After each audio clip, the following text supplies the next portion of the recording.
Could Germany exploit Russia's revolution of March 1917 to lever Russia out of the First World War?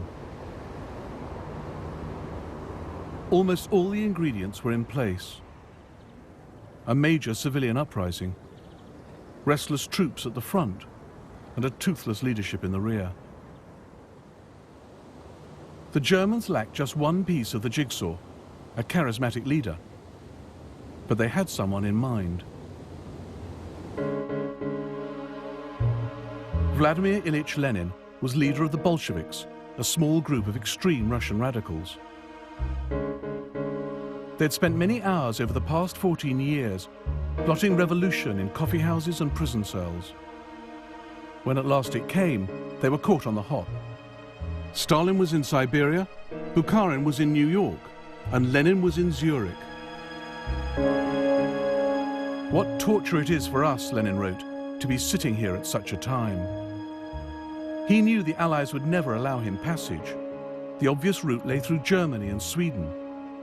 But would Germany let him through? German agents had long been watching Lenin. They knew he wanted their enemy Russia out of the war. Lenin's strong side is his organizational talent. He possesses the most brutal and relentless energy. Lenin's view is, it doesn't matter who wins the war. The defeat of Russia is preferable, victory worse. Zimmermann counseled the Kaiser to approve Lenin's passage. Since it is in our interest that the influence of the radical wing of the Russian revolutionaries should prevail, it would seem to me advisable to allow transit. The Kaiser exploited Lenin as cynically as Lenin used the Kaiser, each thinking he had the better of the bargain.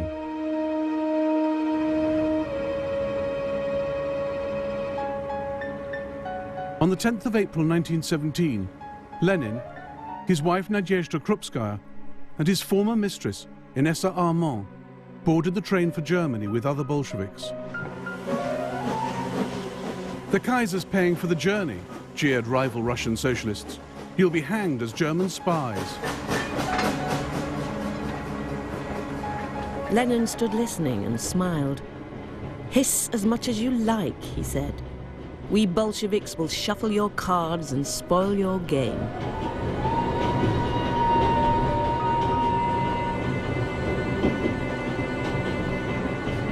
To counter charges of working with the enemy, Lenin devised the fiction of a sealed train, claiming total isolation from the outside world. In fact, the group traveled in a regular carriage on a train that stopped frequently, taking 4 days to cross Germany.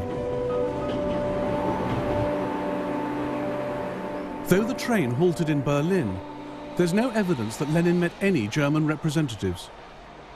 He knew the Germans were giving money to his Bolshevik party, but avoided direct contact. Germany's greatest help to Lenin's cause was getting him back to Russia.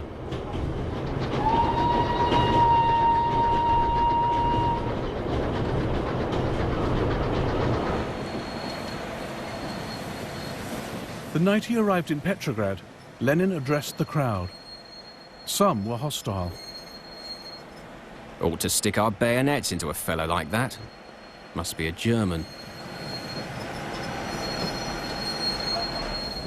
But Lenin was soon winning converts, as Countess Irina Skaryatina saw. Lenin is bald, terribly ugly, wears a crumpled old brown suit, speaks without any oratorical power, more like a college professor giving a lecture. Yet what he says drives the people crazy. And what he said was, end the war, and by doing so give the people what they want, and what the provisional government had failed to deliver: peace, land, and bread.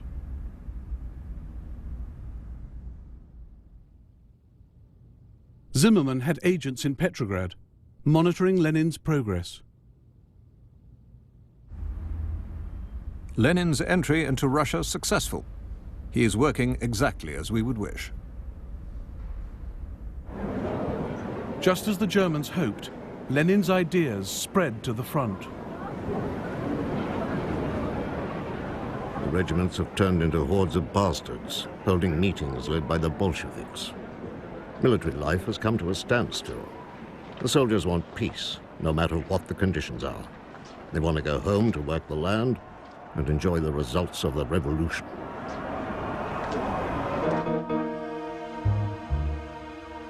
On the 18th of June 1917, news of secret German funding of the Bolsheviks leaked. Lenin fled the city, heavily disguised. But the Bolsheviks countered claims that Lenin was a spy, using printing presses bought with German money. And they set about building worker support, helping arm the most militant to create the Red Guard.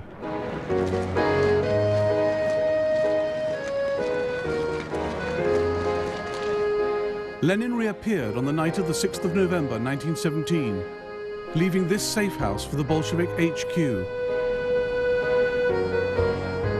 He knew power had to be seized now. We must not wait. We may lose everything. The government is tottering. We must deal it the death blow. To delay action is the same as death. Journalist John Reed was at the HQ. In the hall, I ran into some of the Bolshevik leaders. One showed me a revolver. The game is on, he said, and his face was pale. Throughout that night, the Bolsheviks secured key points across Petrograd, with hardly a shot fired.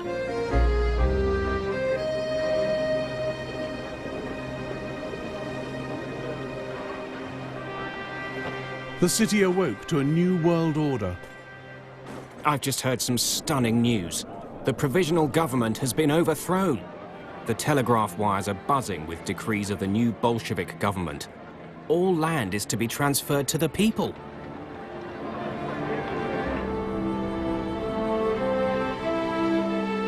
The first thing the Bolsheviks did was to take Russia out of the war, freeing the Germans from a crippling fight on two fronts. Germany's gamble on Lenin had paid off. The Bolsheviks have brought about the crucial event of the century. They've discharged millions of Russian soldiers and freed the Germans' hands. A hot steam bath awaits the Allies.